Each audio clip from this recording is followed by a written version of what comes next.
So we can get started. Andrews has a PowerPoint. All right, I'll go ahead and share it.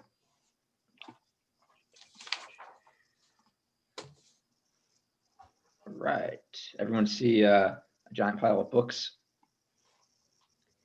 Wow. Yeah, just double checking. You can see that. Just give me like a thumbs up from people. Yes. Yep, I can Okay, see cool. it. Great. Can you hear me? Yeah, we can see it. Awesome. All right, awesome. we yeah. can see it. So Carol invited me to come in and sort of talk about what it's like to do research in archives in India, and I guess sort of finding Hyde's notebooks in the beginning. And I think I just wanted to sort of scare you. So I will show you just a very quick video before we even begin about one archive that I actually was in Chennai, in South India.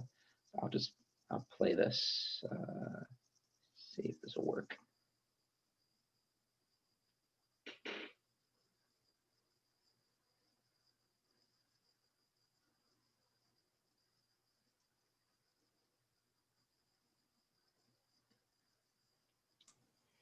That's an archive? Yes, this is the Madras University's journalism archive. And you can see the professor sort of back here, this guy. And he had invited me in to give a lecture at their university. And at the end of that, he invited me to go sort of see their archive. And it's a disaster, to say the least. This is, they've just dumped books. And actually, if you look at these are their newspapers in bound volumes. And a lot of those are from the 1800s, early 1900s. I just sort of leafed through them. They fall apart.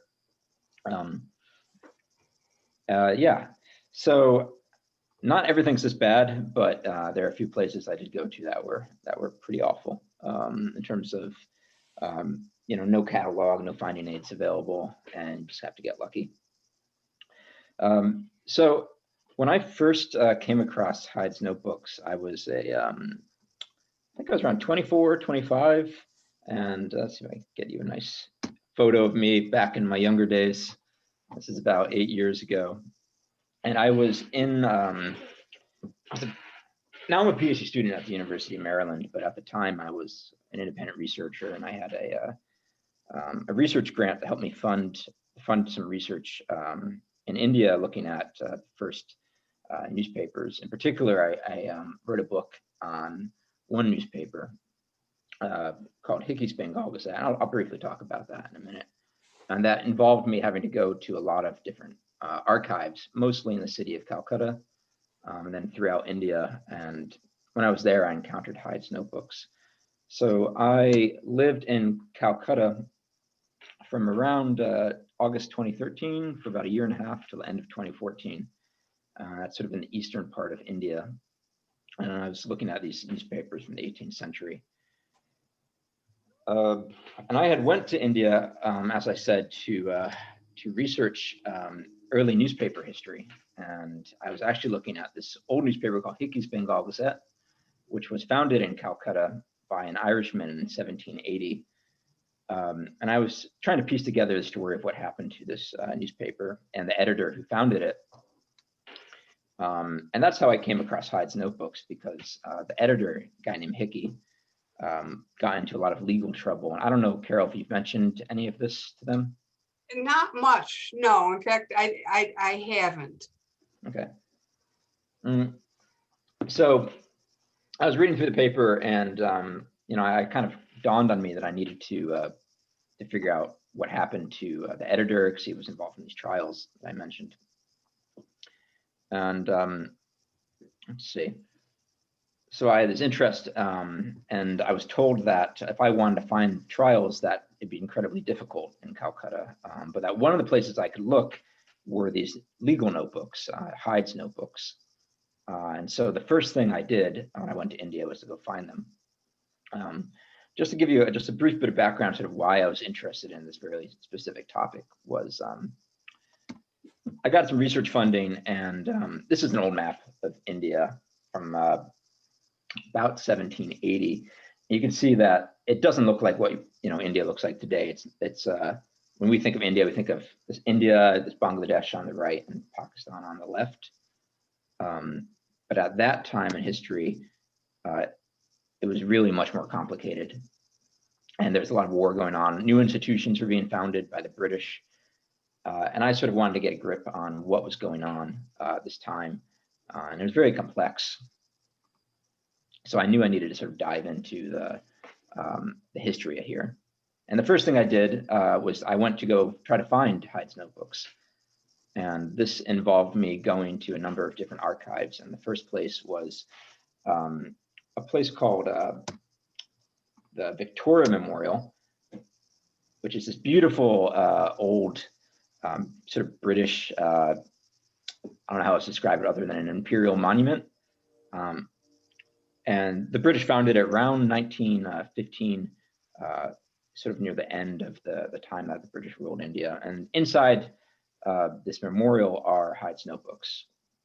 And I went there actually in my first, it was quite literally the first thing I did after I got an apartment. And I went unannounced, and I went with a couple friends, and I basically said that I knew the curator, which I didn't. And I talked my way into the memorial, and I actually eventually got a meeting with the curator of the memorial. And he said, "It's really nice to see you, but unfortunately, the notebooks are off limits for the next 6 months." And then I was like, "Oh, well, shit. Good thing I'll be here for a year. So I'll come back and I'll see you later." And that's exactly what I did. He said, "You know, the notebooks aren't here where we're digitizing them, but you can go to the National Library of India, which is in a different part of the city, and you can go look at them there. They're in microfilm." So that's what I did every day for a long period of time. I went to the National Library. I took so no Hyde's notebooks. He said, "They're not here. Come back in 6 months." So that's what I did. Every day, this was my commute in a very hot, sweaty train car down to the National Library. And this is about the time, this is the National Library. This is about the time when I actually contacted Carol saying, "You know, I found these interesting notebooks and they've got some code in them, and I want to know what's going on here." So I would go into the National Library, and the process of researching there, this is one of the places I went to frequently. This is the microfilm room, actually. And there was a series of desks, and you can go in and request certain microfilm reels. And so they had, in the 1970s, taken Hyde's notebooks and put them on microfilm, which, if you're not familiar, is it's like a reel of old film. I'm sure Carol has probably talked about this. And you put it through a machine, and you sort of go slide by slide, and you read each one. And I was looking through these slides to figure out what had happened to the first newspaper. And at first, I was in pretty good relations with the staff there, actually. They allowed me to make photocopies of the documents that I'd found. And I was actually allowed to bring my laptop in, which was nice. Unfortunately, as my research progressed, they got more and more stringent about what I could do.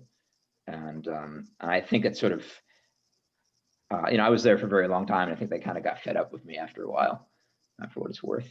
So they told me that I was not allowed to make any more photocopies. I could only make photocopies of 1/3 of every document.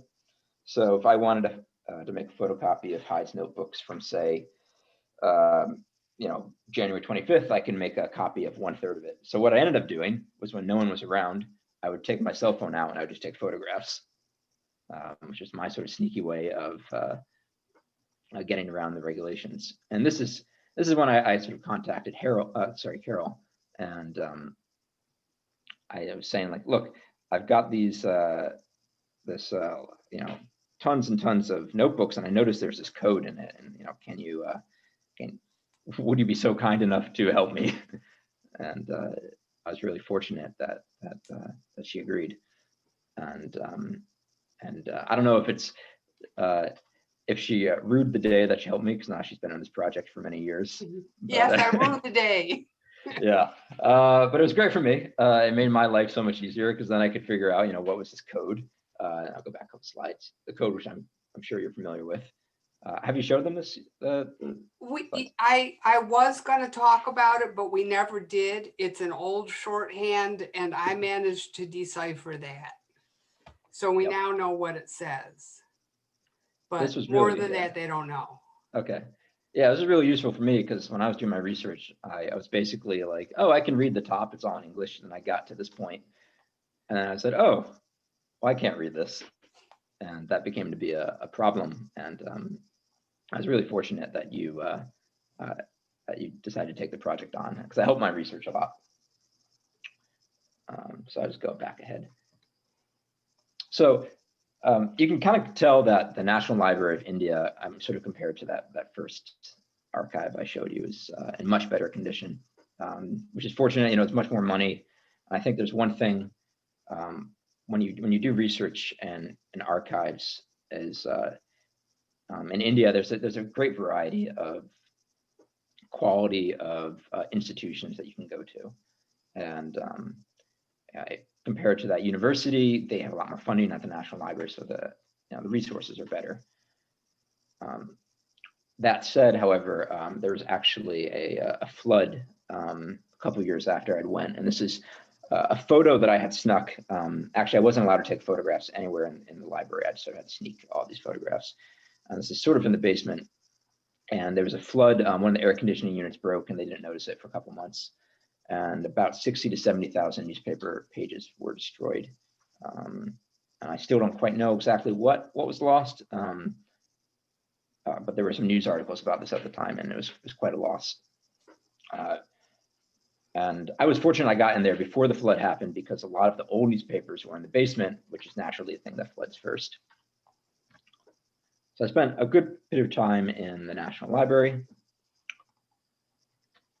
And it also led me to have more interest in Hyde. I mean, originally I mentioned I was interested in India's first newspaper, but finding Hyde's notebooks and going through them every day in the library, I became interested in Hyde too, and I decided to visit his grave actually, which is in a place called the South Park Street Cemetery. You can Google it on Facebook. Sorry, Google it on Google Maps, for instance, if you're interested. And it's this beautiful cemetery full of these mausoleums of the British from the 18th century. A lot of them, the British came to India. They died when they were very young, and but they made a lot of money in the process. It's live fast, die young type of attitude. And I went there. I went looking for Hyde's grave in this giant cemetery full of all these mausoleums. It's a beautiful place if you want to go and take a nap and relax. There's no place better than this in the city. Eventually, I found this old man, sort of a caretaker, and he led me through the warren of graves, and I ended up finding Hyde's. I wish I had a better photo for you, but this was Hyde's grave, and you can kind of see that it's a really hot, humid climate, and everything is even stone tends to break down in that type of humidity and that type of heat.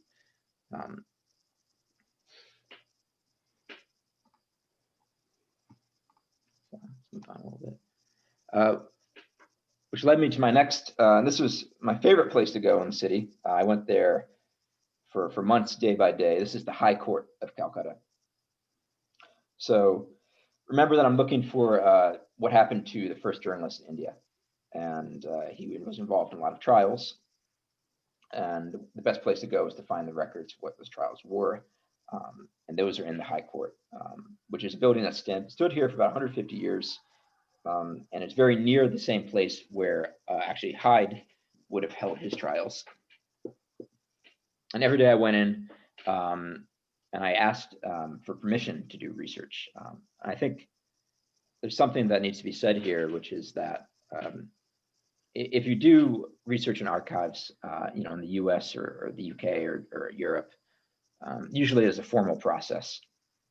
And you submit an application, and then you hear back within a week or two, or you can just go in and get an ID card or whatever.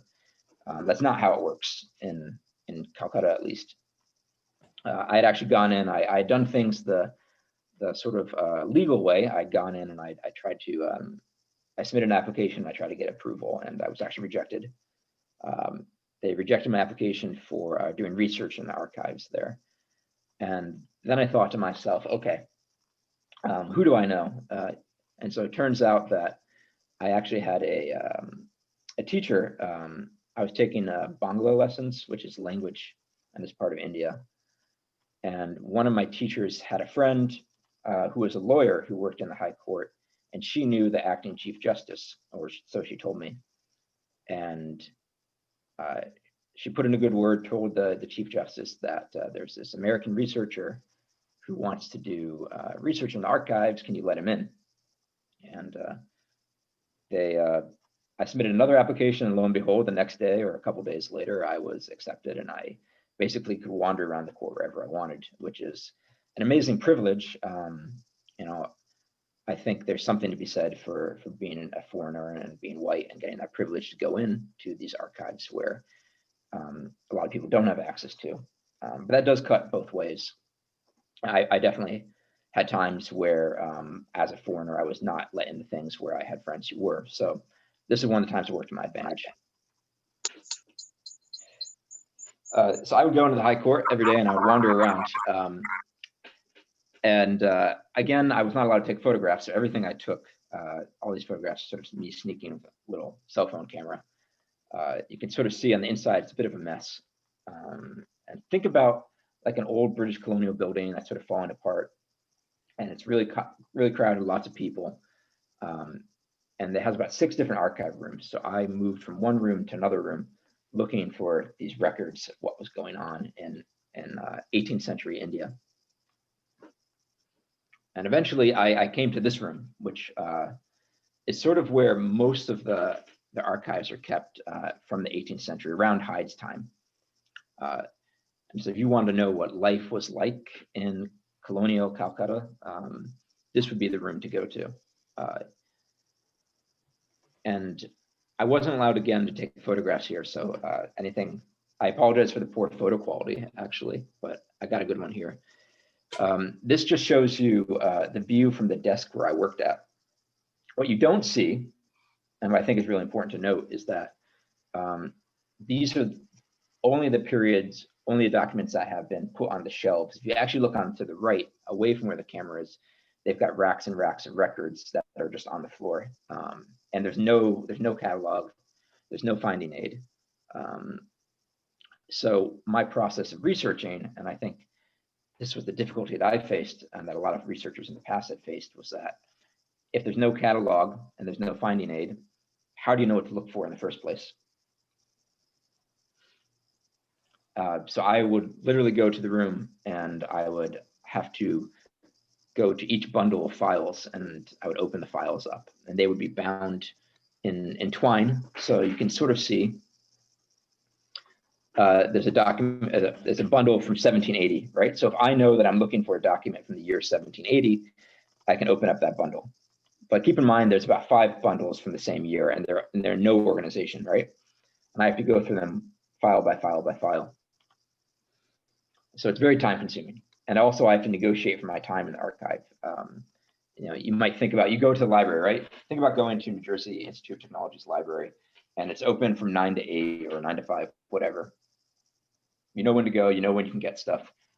Every day I had to call in advance and I had to say, when is the archive open today? And it wasn't that I would call like the archivist, I would just call a dude on a cell phone and he would say, oh, come at noon today and you only have an hour and a half. And I would say, no, you need to give me more time. Give me like 2 hours. So we would negotiate. And I had to have someone next to me the whole time. So I couldn't just go and do research. I actually had to have a personal chaperone during the research. So that's why I wasn't also able to take any photographs, because there's always someone next to me making sure, you know, I wasn't stealing anything, making sure I wasn't doing anything that wasn't allowed. So I was in here for months, you know, sort of piecing together these old trials that the trials actually is very similar to ones I think you're looking at. So that was a large part of my time, and I'm happy to answer questions sort of about what this research was like, and how the process was of getting these documents. And just keep in mind that I think one of the other big differences is that it's much more informal system. A lot of archives around the world than it is in the U.S. It's often you meet someone, you know them, you ingratiate yourself in a way, and in return they give you their time and they allow you into archives. It's much more informal than it is formal that we have.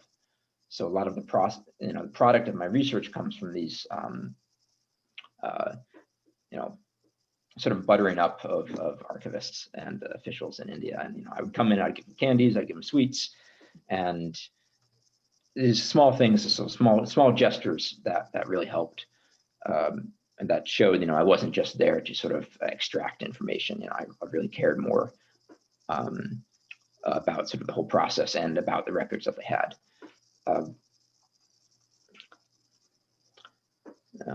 And then eventually, you recall that I went to the Victoria Memorial, and they said, come back in 6 months. I don't know if you guys remember that, for Hyde's notebooks.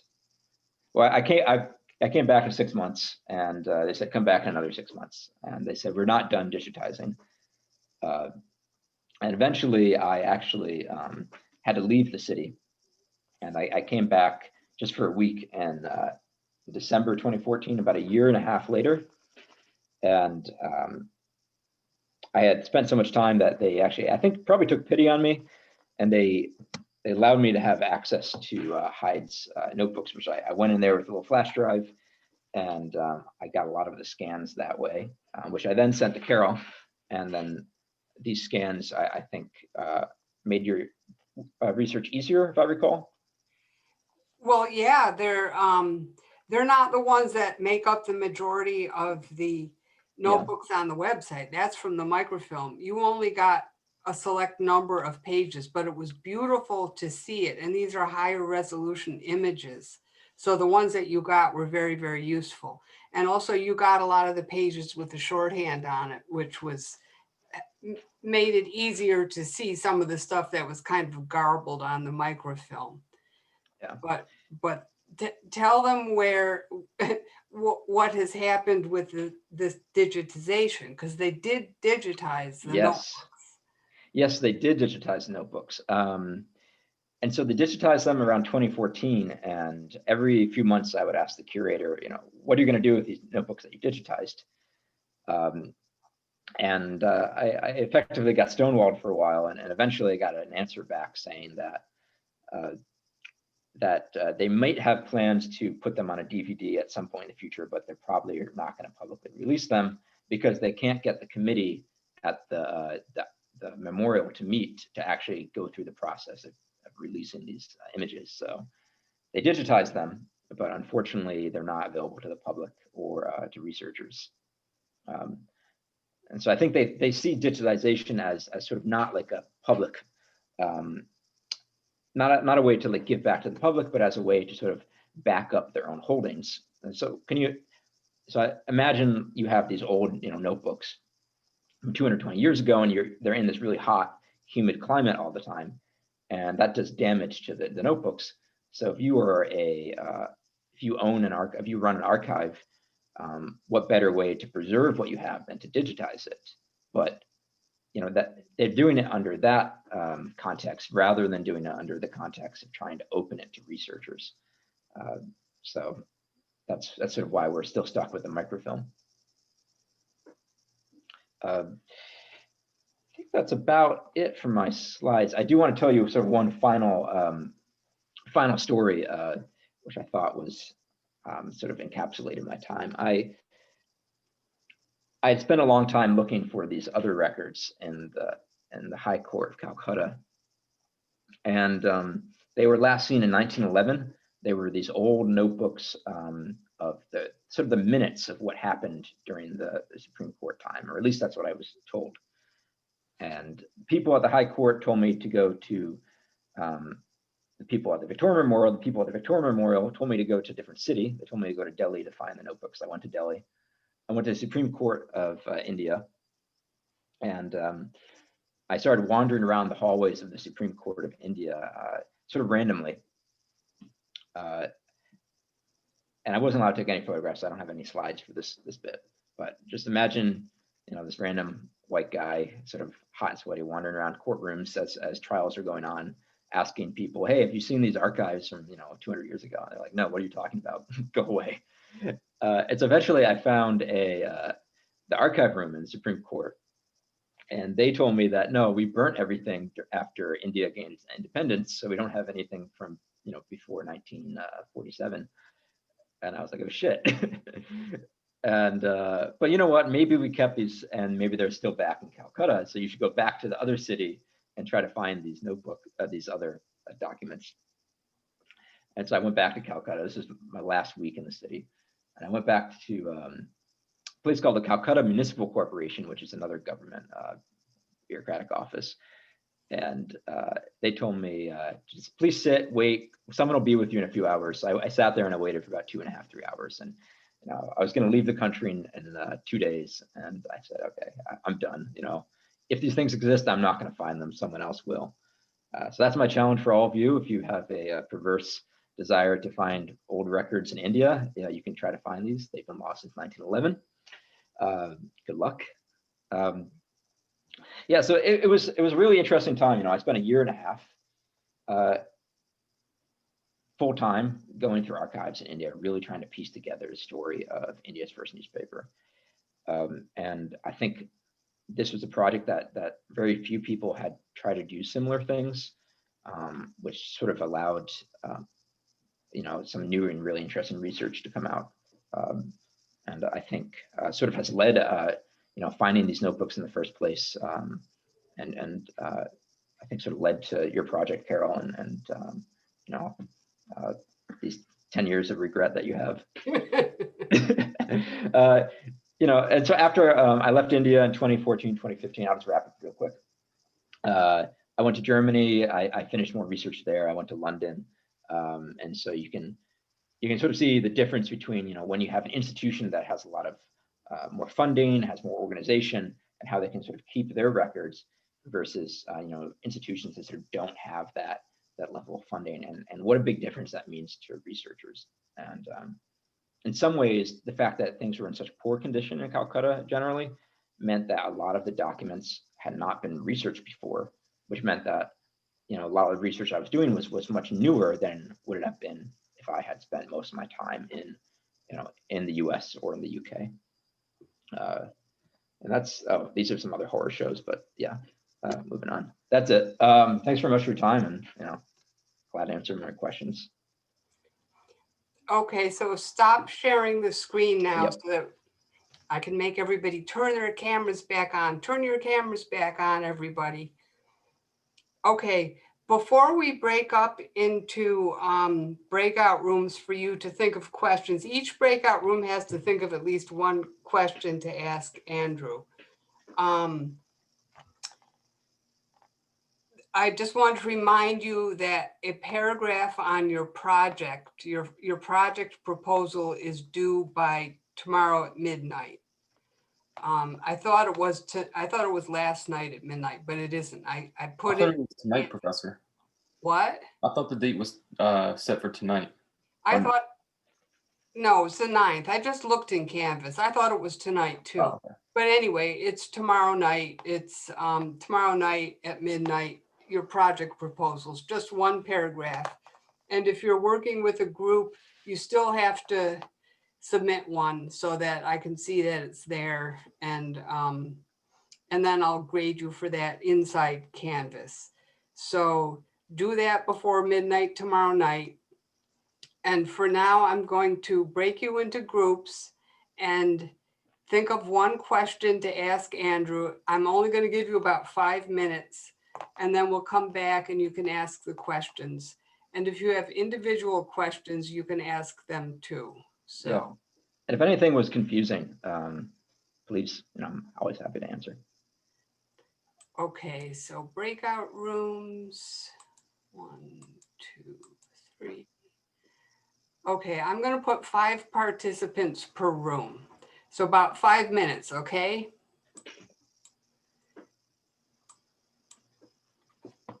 Oops, Andrew, you're in one. Let me, All right, I'll hit later. okay.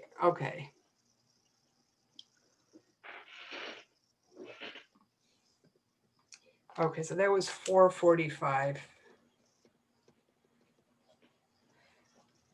Okay, so Chris and Rob are not there, and Riaz is not there. Caught red-handed. Yeah. There's no, I'm gonna pause recording, okay? Would have been fine, but Oh, that was I would already like to passé. notify you that my camera, for whatever reason, is not working. Who is that, Joshua? Yeah, it happened last time. I noticed before my computer crashed, I noticed my camera wasn't working, and when I tried to turn it on, it crashed my computer. So I'm not going to try again. Yeah, okay. I've crashed also. And people keep getting kicked out and then coming back in. There's nothing we can do about that. We just have to keep trying to come back in. I'll have to figure out a way to fix it later. I have my suspicion where the issue is. Okay, I think everybody's back. Okay, so somebody start with a question. All right. I want to ask about that archive in that university. How did it end up in its, I guess, current state? It seems like I just can't believe that they just intentionally would throw things all over the floor like that. There must have been like some sort of like accident or something, right? No, that room, they had sort of taken books that had fallen off shelves and they put them into bags and they threw them in that room. I didn't show you a photo or video of the rest of the archive, which is in better condition. It's just that room that was in really poor condition. Oh, I see. Yeah, and those newspapers, for instance, that are in bound volumes, that was the original place that they were held. They haven't been moved in, however long. All right. Thank you. Yeah. And then tell them about the picture you just told me about, one of the last pictures you showed. Yeah. Do you guys remember the last two slides? Sort of. I probably didn't see it because I crashed. That's fine. They're basically another archive. So I had a friend who he was hired. That was his office actually. That archive there. He was just hired with a new government position in a part of Bengal, the region India, and he invited me to his office. I took a couple of photos of that archive, and so that's where he worked every day. And that was very similar to the introductory video. Yes, yes. So this is, I mean, it's a widespread, that was like a regional government office. So there was a lot of places that look like this. Yeah. That held records like tax records, marriage licenses, that type of thing. Okay, another question? Yeah, so so you were kind of like spearheading this whole research thing, and there wasn't really any like previously done work. So how do you think that differs from like researching an already well-known topic? That's a good question. So there had been some work on India's first newspaper before. So people had done work, but I thought that the work was missing a lot of details. So I think what was different was that I sort of spent the time in a lot of archives that people hadn't spent the time in. And because of that, I was able to gain new research. And one of the reasons these archives are not very visited, like I said, is that it's really difficult. I didn't mention this, but not only is there's no finding aid, there's no catalog, but every time I wanted to see a document, I actually had to request a specific document. But I can't request a document if there's no catalog to know what to request in the first place. So what I ended up doing was I would just make up, I say, I think this document exists. I'll request what I think exists. And if it does exist, great, I find it. If it doesn't, I make up something else. So I had to I had to just pretend that I knew it was there. And that led to a lot of new research. So it's not like the topic wasn't known. I mean, people had worked on this topic before, but I think what's different is I had gone in and spent more time in these archives. That's probably why there hasn't been a lot of research on these old documents, is that they're just so hard to access. And that's also why when Andrew said to me, oh, we can borrow a copy of the microfilm, should we do it? I said yes, because otherwise this would just continue on and nobody would ever get to see any of these documents. Whereas if I took what we had, which was when they made the microfilm, which was in 1977, they made 2 copies, and they made it at the request of John Curley's father. John Curley teaches at NJIT, and his father teaches at the University of Bridgewater, Connecticut, or Massachusetts, something like that. Anyway, John Curley's father was researching Sir Robert Chambers and writing a book about him. And he got them to make the set of microfilm to send to him. And he paid them $500, I think, to do it. And they made 2 sets. They kept 1 set. They mailed him 1 set. And later there was an international incident because when Thomas Curley went back to Calcutta to lecture on his findings and to lecture about Sir Robert Chambers, he was almost arrested because they said he had stolen national treasure. And they said he'd stolen this national treasure by taking the microfilm out of the country. But the real reason behind it was because the person that he paid the $500 to get the microfilm disappeared. It was a curator who disappeared. And so they never saw the money. So that's why I got that legal paper from NJIT. NJIT actually got lawyers over in India to say that microfilm is not the actual thing. This is legal, and we can legally publish this without repercussions. But if they knew about it, I don't think they'd be happy about it in India. I may be wrong about that. What do you think, Andrew? Do you think they'd be angry? Angry that I mentioned it to the curator of Victoria Memorial, but I don't think it was I don't remember exactly what he said. It's a good question. I'm not sure how much he cares, because actually the curator, Jayanta Singh Gupta, he was a Fulbright scholar of the United States, and he was actually quite good. I just think there was so much bureaucracy that he said, this is never going to happen. So, you get these problems where you may have someone who runs an organization really wants something to happen, but if there's so much, dead weight behind you, you just can't make it. You just can't have it happen. It's a whole bureaucracy, and then a lot of these people running these places are political appointees. They don't care what happens to documents, or they don't want to see any progress made. So that's sort of the problem that happens. I will add actually that the microfilm that Carol has or had, that's really special because she said there's 2 copies made. The other copy is one I looked at in National Library of India. And about a third of those microfilm reels, there's 17 reels in total. About a third of those are damaged beyond repair. I can't even read them. So we had the 1 set of microfilm that was still good. And Thomas Curley lent it to us. And I took a lot of the pictures at the Rutgers Library. And then Andrew also took a lot of the pictures. And now they're all up online on that website. Okay, another question?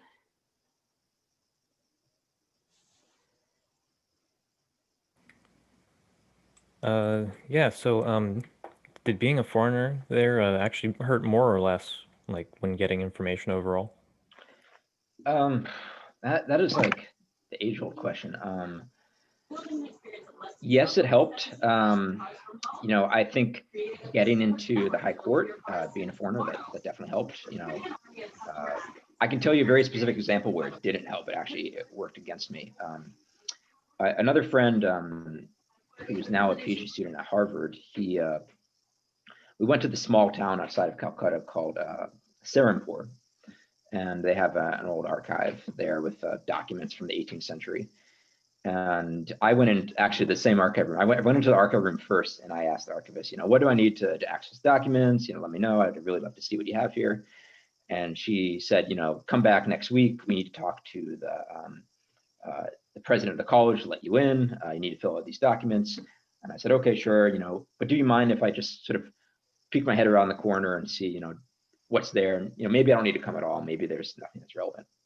She said, no, absolutely. You cannot go. You cannot go back.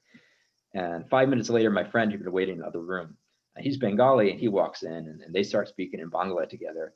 And she says, oh yeah, just go on back, take a look, whatever you want. No need for any paperwork. So that was really frustrating because he got to go in and I had to sit outside, and I had to ask him, hey, Aniket, what do you see back there? Is this useful? And he says, no, not for you, but oh, maybe this book here. So there's two sides of a coin. I don't know if I could answer, did it work out to my favor, more than not. I mean, I think it did at sometimes. It worked in my favor, but sometimes in this example it didn't.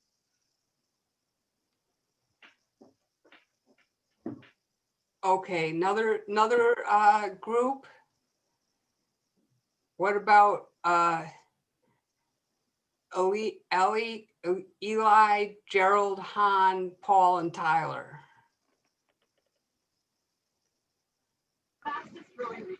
You want to answer your question? Yeah, what questions did you come up with? Eli, your question, we pretty much agreed on yours, but Yeah. was it kind of already asked, or do you want to ask? Yes, it was already asked, but the second one was what happened to the first research that you went to India for? The one who wrote the newspaper, what's your running theory on it? Yes. Yeah, actually, this happened. Book. Not me. Yeah, that's nice. Yeah, thanks, man. Came out in 2018. 300 and some odd pages of sweat and tears, but yeah, here it is. So I'm happy about that. And we have the PDF of that book inside Canvas. That's one of the books that I put there that you can read, because Andrew gave us the PDF, so you don't have to buy it. So if you wanted to read that book, that's one of the projects you could do. And it's about, it has some about the court in it, but basically Hicky, James Hicky the first, what's his name, James? James Augustus Hicky, yeah. Yeah, give a brief Yeah. outline of that story and what happened to him. This newspaper was founded by a guy named James Augustus Hicky in 1780. He was an Irishman, sort of from a lower class background. And he founded the newspaper, which got into trouble with the British colonial government. In particular, it accused the governor, a man named Warren Hastings, of bribery. In fact, of bribing John Hyde's two fellow judges, a guy named Elijah Impey and Sir Robert Chambers. Hicky accused Hastings of this bribery, and in response, actually, the British government sued the printer of the newspaper for libel, which is like defamation, if you're not familiar with what libel is. So basically saying false and scandalous words in the newspaper. And it went to trial, which I was talking about. And the first trial, the newspaper editor was found not guilty. After about 24 hours of jury deliberation, a really contentious, very difficult trial. In the second trial, the judges called a new jury, and that new jury was more favorable to the prosecution. They found the editor guilty, and they put the editor in jail. And Hicky spent the next 9 months of his life writing a newspaper from a jail cell before it's actually totally crushed by the East India Company. But the coda on all of this is that actually the judges and the governor of British India were both sent back to England to be impeached for their crimes. So there's some type of justice that happens. And the way they had to get Hicky in jail was that as long as he was in jail, he kept publishing because he still had his printing press. Yeah. So eventually they had to sue him for money. So eventually they came and they took away his printing press to sell it. And that was Exactly. the only way they could stop him. Yeah, they put him in jail, but then he kept printing, so they had to sue him enough so that he went totally bankrupt that they could take his printing press. That's the way it works. Okay, any more questions out there? So, sorry. Andrew went there on a Fulbright out of undergraduate school. Is that, or had you had some other thing first? No, that was it. I got a Fulbright, went there. You know, that made the book, definitely. So this is what happens to humanities majors. You guys are all gonna get jobs, and humanities majors end up having to get Fulbrights and going to Calcutta. Yeah, and then I got a Fulbright for for that year, a little over a year, and then the next basically 3 years of my life, I lived off of like $600 a month that Carol paid me to do some transcription, and I lived at home for a year, and I basically wrote a book from my childhood home, and I lived really cheaply, not paying rent. Yeah, so get a job, get some money, and It's a it was long interesting. journey, but It was it's interesting not time. all bad, right? You're No, living no, it in was good. Washington. You're living in Washington, D.C. now. Yeah. Yeah, I live in DC. I'm a PhD student at the University of Maryland. I research journalism now. And when you get to be older, you'll probably have a professor job. So, professors also, it's a long, it's almost as long as medicine. And you don't know if it's going to work or not. Like, I had completely left the field of academia once I found I couldn't make money. Like, I couldn't ever have become an adjunct because adjuncts don't make enough money to live on. So that's when I left, and that was in 1995. And I became a technical writer in the software industry because that's when they started offering technical writing jobs in the newspaper want ads. We used to actually have to look in newspapers to find jobs. So after teacher in the want ads comes technical writer. So I started applying to those jobs and I got a job in technical writing.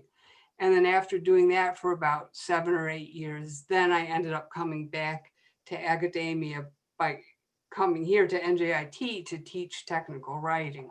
So it's a long path, and it's certainly uncertain. But this is the typical types of things that humanities majors do. And ultimately, you bring new stories into the world, because once people start reading the notebooks, and once people start finding out what happened back then, we'll have new stories, we'll have new TV shows, we'll have a new period of history that we can look at, because there's more things about ordinary people in those notebooks than there is in all the rest of the history that England writes about India. So it's what was really going on at the street level, like what we saw with Rex versus Sakina. Things are much different than they are now. And we just wouldn't ever have known if we didn't have those notebooks. But we're just at the beginning of the story here because we've barely read those notebooks. Andrew's probably read more than anybody.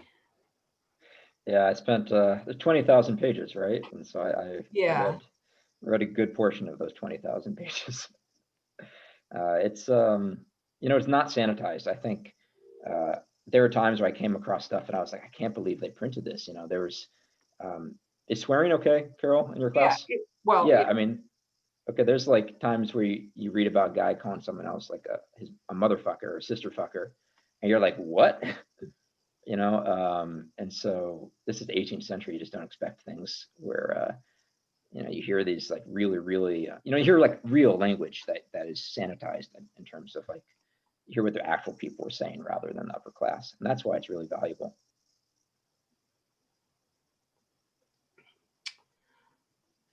Okay, well, it's 5:10, so I guess that's it for today. We can end 10 minutes early. And now next class, Mitch is coming, and we'll basically do the same thing. And he'll have more history about what the courts were really like. So if any of you have chosen to study the old court or to do a project on the old court systems, that's a very important one for you. And he also has a lot of answers. He probably has more answers than anybody else about what the courts were like in Calcutta in the 1800s, or in the 1700s. Yeah. So. Thank you, Andrew. Yeah, thanks. If you guys are curious, there's a prologue to my book, which is in the PDF. It takes like 5 minutes to read. If you want to learn any more, just take a look at the prologue. It's pretty cool. Thank you. Thank you. Thank you. Okay, bye, everybody. Bye. Here. Bye.